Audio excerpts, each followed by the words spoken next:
welcome once again to my YouTube channel.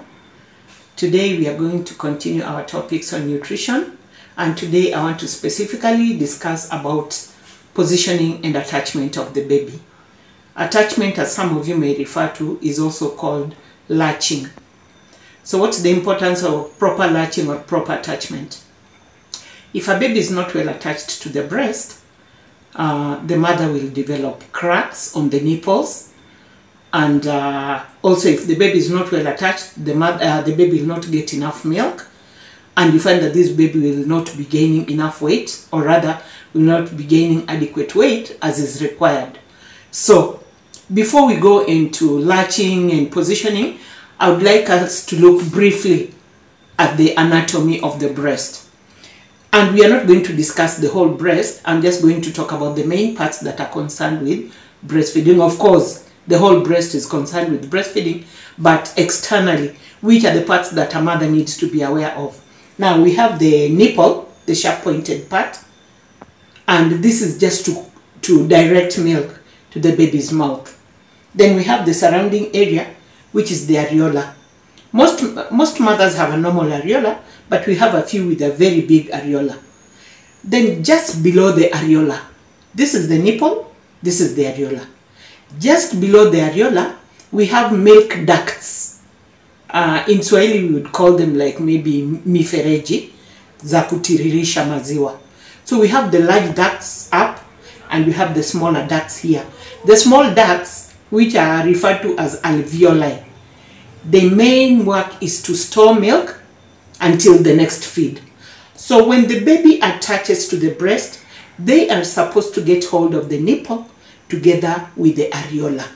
For those with a larger areola, the baby may not be able to get hold of all the areola. We are not saying they should get hold of all the areola, but only a small part of the areola should be seen above the baby's mouth. So when the baby gets hold of the nipple and the areola, as they are suckling, you know, they have a pressing motion.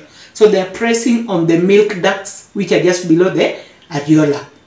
So how will you know that your baby is well attached to the breast?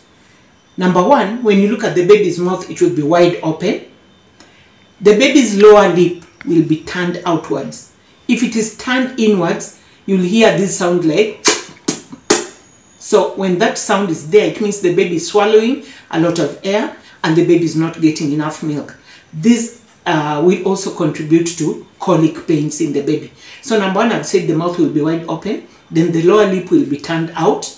Then when you look at the breast, you'll see a bit of the areola up, but not at the bottom. Then the chin, this part, should be touching the breast. If it is far from the breast, it is a clear indication that your baby is not well latched to the breast. So, what do we do when your nipples are cracked? When your nipples are cracked, you don't apply petroleum jelly, you don't apply Vaseline, you don't apply all these other creams. Get the milk from your other breast, apply to the nipple, and then continue breastfeeding the baby. If you apply petroleum jelly or Vaseline, it means you'll have to wash it with soap to get rid of that, then breastfeed the baby. Now, every woman, when you look at your areola, there are some things like pimples, there are some swellings. These swellings contain oil, which keeps that part healthy. So when you wash it with soap, you are washing away the oil that is supposed to maintain the breast. So you find that the nipples will continue cracking, and the nipple and the areola will become dry. So don't use those things to apply on your breast. Just use your normal milk. Now, I've talked about latching. If you don't latch your baby well, the baby will be sucking only the nipple and they'll be getting very little milk. So your baby, when you take to the clinic, you find that they have not even gained enough weight. Gaining adequate weight means that in a month, a baby should be able to gain at least 500 grams, which is equivalent to half a kilo every month. But most babies on exclusive breastfeeding will gain more than 1 kilo, trust me. So how do we position the baby? This is our baby. I'll use a teddy bear. When you're positioning your baby, you need to make sure that you are supporting the whole body. How do you support the whole body? The head should be on your upper arm, and your palm should be supporting the baby's bottom. Number two, the baby's body should be in a straight line. The baby should not be folded. The baby should not asiwe amejikunja. So the baby should be in a straight line.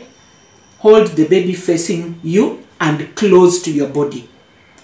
Then the fourth point about positioning is bring the baby to the breast in a position we call nose to nipple approach. What does that mean?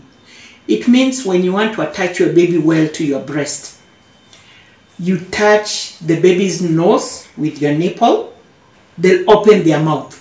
So when the baby opens the mouth, bring them close to the breast. Don't bend towards the baby. You'll get tired.